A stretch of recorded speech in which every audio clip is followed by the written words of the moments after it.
Welcome to Local Edition on Time Warner Cable. I'm Steve Swatt with the Sacramento Report. In the next few minutes, we're going to talk about efforts at the state capitol to boost child care tax credits. My guest this segment is Rocky Chavez, a member of the State Assembly from Oceanside. Thanks for being back with us. Thank you for talking about children and families. All right, and we're going to do that in the next few minutes. This piece of legislation that you have would dramatically increase child care tax credits, like six-fold. That's exactly right. Why the huge jump? Well, as you know, child care, if you're a lower income, there's already government programs for it. And if you're a higher income, you probably can afford it.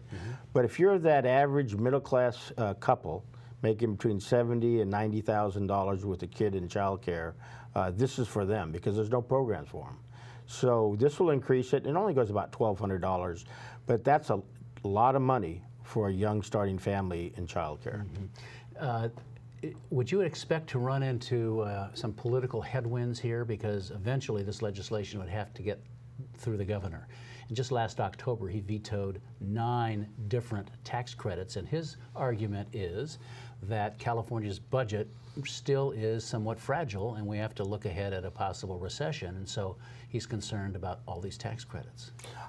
I agree with the governor being very fiscally responsible, but I also agree with a lot of people that think that we need to do more for our middle-class working families.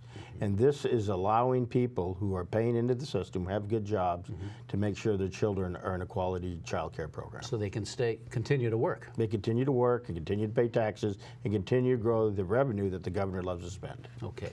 So let's talk about another financial issue dealing with kids, older kids, college kids, and that is tuition. Yes. And I know you also have legislation that would freeze tuition at four-year universities, for 4 years? That's right. And, well, go ahead. 4 to 5 years. Right. The deal is this, is that we know that it takes about 5.8 years to get a student out of college. And we've been talking about that for a number of years here at Sacramento. How can we provide more access to classes for students? But we've been pushing it only at one element, that's the student level. By telling the universities that when you make a contract with a student, so that they start school at 2017, you're going to pay X. They're going to pay X for the next 4 years, for every year beyond that for college. There will be a vested interest in the UCs to get a student out within 4 years, because if they don't, the student behind them and the next year coming in, they're going to pay X plus 2 or X plus 3. They'll make more revenue on the new arriving freshmen. So there's an economic value to get the UCs to get the student out of college. So that helps the students and it helps the UCs. Okay, but put yourself in the position of University of California, let us say, where state support now is only 13% of their overall revenue. You freeze tuition after, what, 4 years, but you're requiring them to get students out faster, which means they're going to have to hire more professors and offer more classes.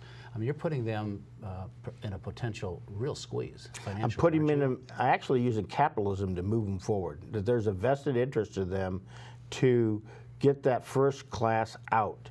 The next year that the student comes in, the class of 2021 or class of 2022, they could increase those rates for those students, but we want to give some certainty to the parent who finally figures out, I could send my son or daughter to college, and this is how much it's going to cost over the next 4 or 5 years.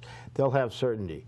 The universities will do the math and figure out how do we take care of the next class. All right. Well, fascinating subjects. Rocky Chavez, thanks very much for coming by and chatting with us. We appreciate it. Thank you very much for talking about families. All right. And thanks to our viewers also for watching Local Edition on Time Warner Cable. A reminder, you can see this and other interviews on YouTube, on My Government On Demand, also the California channel.